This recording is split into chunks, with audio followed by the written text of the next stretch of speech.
Hey everybody, Seth from Chronic Trips here, and it's that time of year again where I'm out foraging for fiddleheads.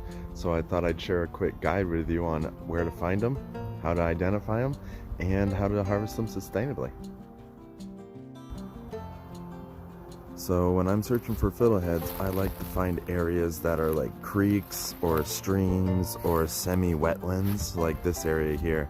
You know, once you find a couple of good areas, you can go back to them year after year as long as you harvest them sustainably.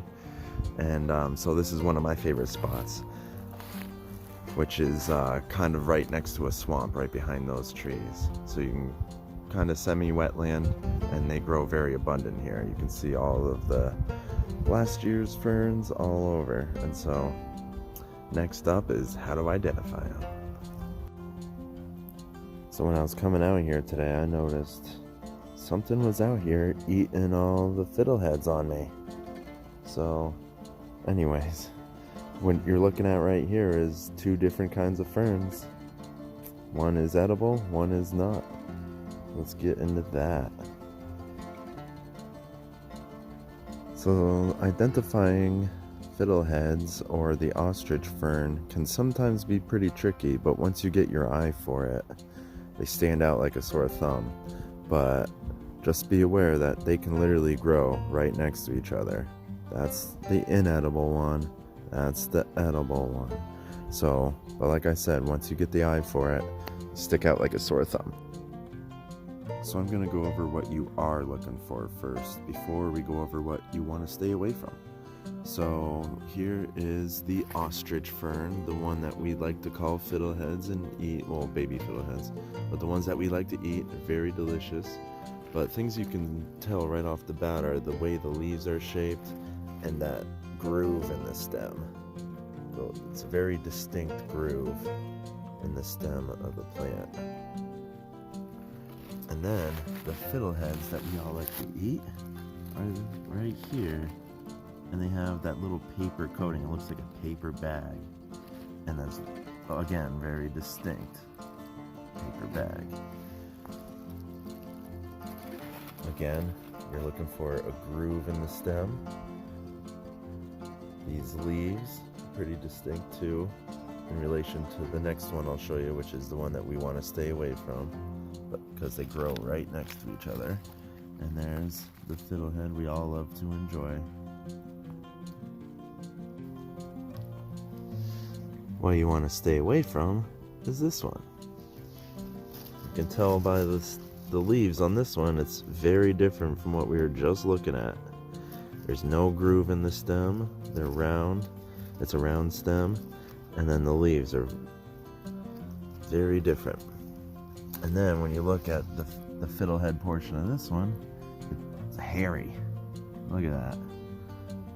When they're just popping up, they you could sometimes mistake them as the brown paper coating because they're a little brownish. But don't be confused, because you know, once you do figure out and get working with the ostrich fern, you'll see you'll know it's very different. But be aware that these do kind of have that paper coating look when they're very small. But you can tell the distinct difference again.